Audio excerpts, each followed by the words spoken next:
सबसे पहले तो डॉक्टर बाबा साहब भीमराव अंबेडकर जी की जयंती के मौके पे मैं नागपुर में था, महाराष्ट्र में था, और उस वक्त खबर आई कि कांग्रेस पार्टी ने मुझे दिल्ली से प्रत्याशी बनाया है। तो मैं दिल्ली की जनता का आभार व्यक्त करना चाहता हूं, उनको कोटि कोटि धन्यवाद देना चाहता हूं।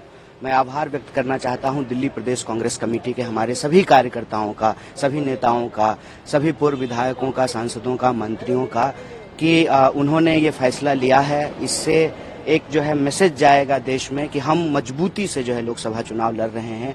और इसी मौके पे हम धन्यवाद देना चाहते हैं हमारे कांग्रेस पार्टी के शीर्ष नेतृत्व का कि उन्होंने मुझे योग्य समझा है। दिल्ली की जो देश की राजधानी है वहां से प्रत्याशी के तौर पे खड़ा करने का फैसला उन्होंने लिया है, उम्मीदवार बनाने का। निश्चित तौर पे जो है हम उनकी उम्मीदों पर खरा उतरने की कोशिश करेंगे।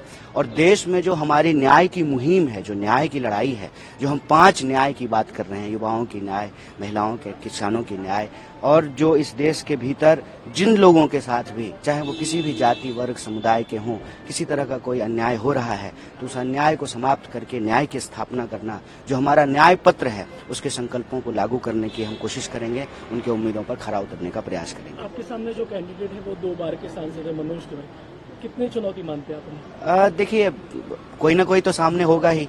जब चुनाव हो रहा है, इट्स लाइक कि जब कोई टूर्नामेंट होता है, कोई गेम होता है तो 2 टीम होती है, तो कोई ना कोई तो सामने होता ही।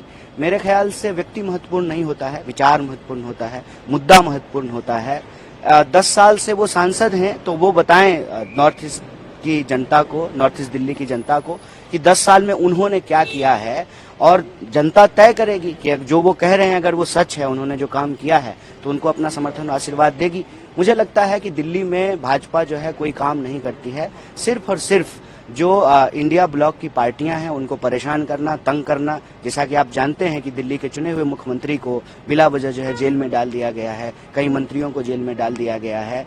तो जो एक चुनी हुई सरकार है उसको अस्थिर करने का प्रयास किया जा रहा है। तो कहीं ना कहीं ये दिल्ली का अपमान है, दिल्ली के आम लोगों का अपमान है, दिल्ली के अंदर जो लोकतांत्रिक प्रक्रिया है उसका मजाक उड़ाया गया है। मुझे लगता है कि इन चीजों का सवाल जो है, इन चीजों पर जनता जरूर पूछेगी और इसका जवाब जो है माननीय सांसद जी को देना पड़ेगा। पिछले बार आप जिनके खिलाफ चुनाव लड़े थे उनका एक बयान अभी आया है, गिरिराज सिंह कह रहे कि जिन्हें रिजेक्ट कर दिया उन्हें कांग्रेस ने उतारा। अभी ये बात तो उनके ऊपर भी लागू होता है। बहुत सारे ऐसे लोग हैं जो कांग्रेस पार्टी में चुनाव हार गए थे और अभी जो है पलक पावरे बिछा करके, जो है रेड कारपेट बिछा करके उनका भाजपा में स्वागत किया जा रहा है। हम यही कहते हैं कि आपकी बात में ना एक सच्चाई होनी चाहिए, एक ईमानदारी होना चाहिए।